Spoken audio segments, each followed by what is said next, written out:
Mr. Raskin. Thank you very much. I'll go as quickly as I can because I know we got votes, Mr. Chairman.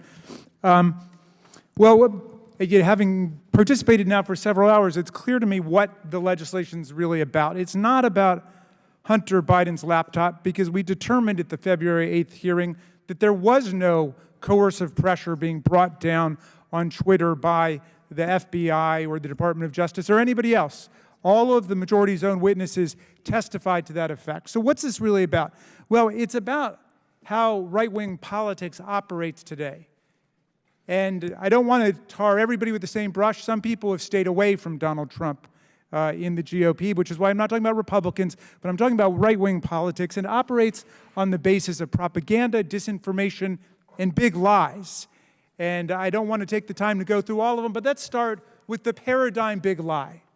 The big lie that Donald Trump actually won the presidential election in 2020 when Joe Biden beat him by 7 million votes, 306 to 232 in the Electoral College. And so that spread all over the internet. Now, there are a lot of people, including me, who wish that Twitter and Facebook and the other social media had acted to take down the big lie long before they did. But they didn't do it.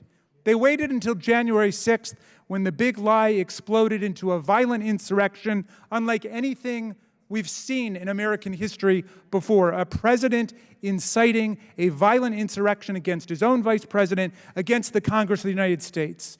And after 150 of our police officers were wounded, injured, came back with broken noses, broken arms, broken legs, broken fingers, heart attacks, strokes, and so on.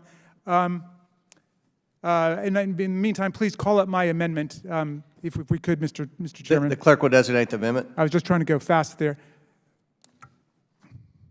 Amendment number 2 to the amendment in the nature of a substitute to H.R. 140 as offered by Mr. Raskin. Without objection, the amendment is considered as read. Mr. Raskin is recognized. Mr. Chairman, thank you. So to complete the thought, it took the violent insurrection itself before Twitter decided to take down Donald Trump's account for incitement and glorification of violence, okay? Now, what's this hearing really about? It's about the fact that whenever someone gets taken down, way too late from my standpoint, but gets taken down for something like inciting a violent insurrection or glorifying violence, then there's a huge movement to say, censorship. Twitter just censored Donald Trump. And they say, well, he violated our terms of service. We're a private entity. They say it's censorship, and then a big campaign is waged to force them to put him back on. And we've seen that with respect to people who lie about a whole bunch of different things across the board. This amendment is very simple. All it does is to say that we have a rule of construction clarifying that nothing in the bill shall be construed to restrict or amend the right of any private entity to develop, maintain, or enforce its own terms of service. And that could include them enforcing their terms of service as they see it.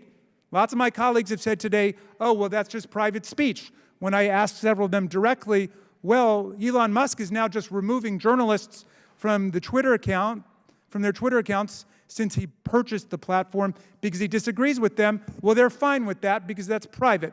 Well, then let's be clear across the board that private media entities, internet, social media entities, have the right to develop and enforce their own terms of service. That's the amendment, Mr. Chairman, and I hope we can move it quickly.